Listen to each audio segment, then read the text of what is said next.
Every morning, I see him, Tata Ramon. He collects scrap to survive, but somehow, no one really sees him.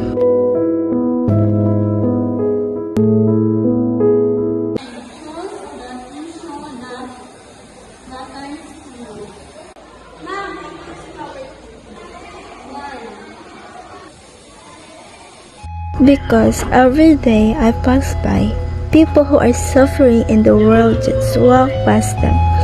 We choose poverty because it's real, painful, and happening right in front of us.